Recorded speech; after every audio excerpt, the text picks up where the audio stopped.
1.5 लोग फैसला ले लेते हैं, सारे देश पर थोप दिया जाता है।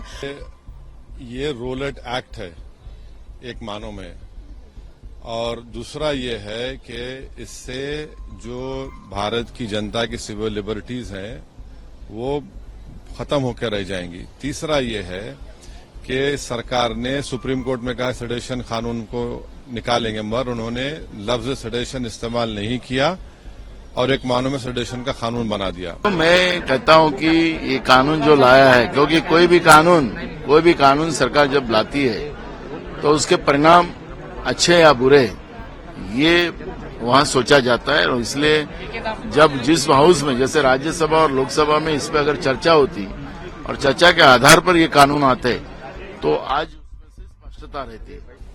लव जिहाद का कानून बना दिया।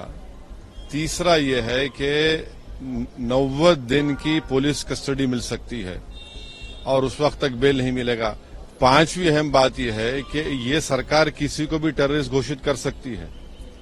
माने यूएपीए से खतरनाक ये कानून आज बन चुका है। यूएपीए में अगर किसी का पुलिस कस्टडी बढ़ाना है तो डीएसपी रैंक का एक ऑफिसर कोर्ट में पिटीशन देता है कि हम क्यों उनका कस्टडी लेना चाह रहे हैं। यहां पर उसकी जरूरत भी नहीं है। तो इसमें बहुत सी ऐसी चीजें हैं जिससे सबसे ज्यादा इसका गलत इस्तेमाल होगा आदिवासियों पर, दलितों पर, मुसलमानों पर, और जो लोग रूलिंग पार्टी से डिसेंट करते हैं। और उसमें एक प्रोविजन ये भी है कि किसी को भी पुलिस जो है 48 घंटे के लिए, 24 घंटे के लिए उठाकर लेकर जाएगी। क्या बात है, यानी कहाँ रुकेगा फिर ये? इसीलिए सरकार कह रही है कि अंग्रेजों के जमाने से चले आ रहे तो ये तो क्या सुधार किया गया? आपने क्या सुधार किया? आपने तो अंग्रेजों का जो कानून था उससे बदतर कानून आपने बना दिया। अरे फॉरेंसिक का इस्तेमाल तो पहले भी हो रहा था ना, नहीं हो रहा था क्या? ये क्या बात है? क्या ये मोदी सरकार समझती है कि फॉरेंसिक का इस्तेमाल नहीं हो रहा था? हम आइए हमारे कॉन्स्टिट्यूशन में दिखाते हैं आपको फॉरेंसिक इंस्टीट्यूट हमारे पास कितना बड़ा है, डीएनए इंस्टीट्यूट कितना बड़ा है। क्या बकवास बात कर रहे हैं? मर्सी पिटीशन का बोल रहे हैं, टाइम आपने कम कर दिया, थर्ड पार्टी मर्सी पिटीशन नहीं देंगे। सबसे ज्यादा जो क्या बोलना चाहिए, फांसी के सजा याफ्ता मुजरिम है वो तो दलित और मुसलमान है। आप जाकर उसका एम्पिरिकल डेटा है। तो ये कानून रोलेट एक्ट है। ये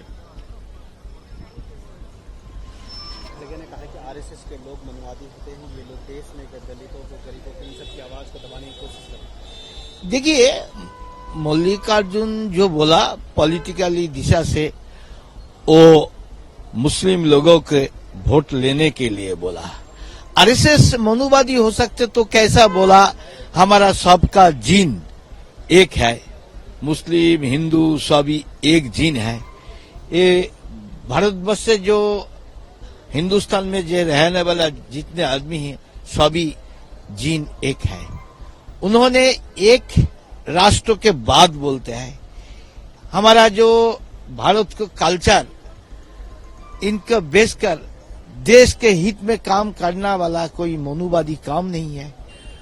वो पिछले वर्ग के उठाने के लिए आरएसएस हमेशा काम कर रहा है। वनवासी कल्याण आश्रम बनाकर वनवासी की सेवा करने वाला आदमी को भी वो मनुवादी हो सकते क्या? तो उनका पॉलिटिकल दिशा में बोलना जनता का इसमें कोई गुरुत्व नहीं है। जितने दिन जा रहा है आरएसएस का जो दर्शन आइडियोलॉजी सब घर घर जा रहा है, इसलिए डेवलप भी हो रहा है। देखिए, वहां बंगाल में जो जितने फायदा ले रहा है वोट के लिए, एक कम्युनिटी के लिए जो काम चल रहा है, वहां भविष्य में बंगाल खतरा में चल जाएगा। इसलिए इस्लामिक शासन तरफ वहां राज चल रहा है। वो जैसा पिटाई किया महिला का ऊपर, वहां जहां जितने रेप होता है वो रेपिस्ट को पक्ष में हमारा सीएम ममता बनर्जी हमेशा बोलते हैं उनका कोई सजा ज्यादा कठिन नहीं हो रहा है।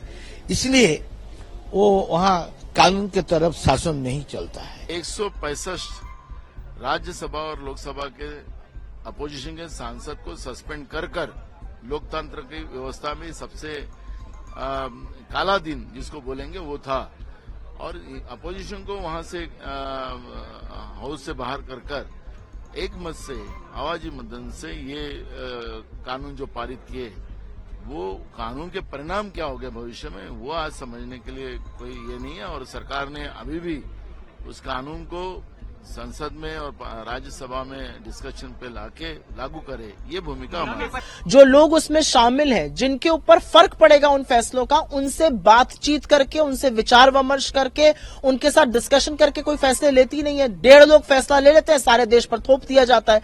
अभी तो मुझे ज्यादा चिंता इस बात की है कि जो स्ट्राइक देश में है और वो और प्रगाढ़ होती जा रही है, उससे सप्लाई पर दिक्कत आएगी। तमाम जगहों से खबरें आ रही हैं कि डीजल पेट्रोल की किल्लत हो रही है। अभी खबरें आएंगी सब्जियों की दाम बढ़ेंगे, आम आदमी पर फिर एक प्रहार होगा। सरकार ने एक मनमाना फैसला ले लिया है, स्टेक होल्डर से बात नहीं करी है, वो आप उनकी बात तो सुनिए।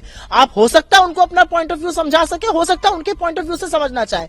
यही कृषि कानून में किया गया, यही सीए में किया गया। 1.5 लोग फैसला लेके सारे देश पर जब थोपते हैं तो इस तरह की विषमताएं सामने आती है। मुझे चिंता है कि एक सप्लाई कंसर्न बन सकता है।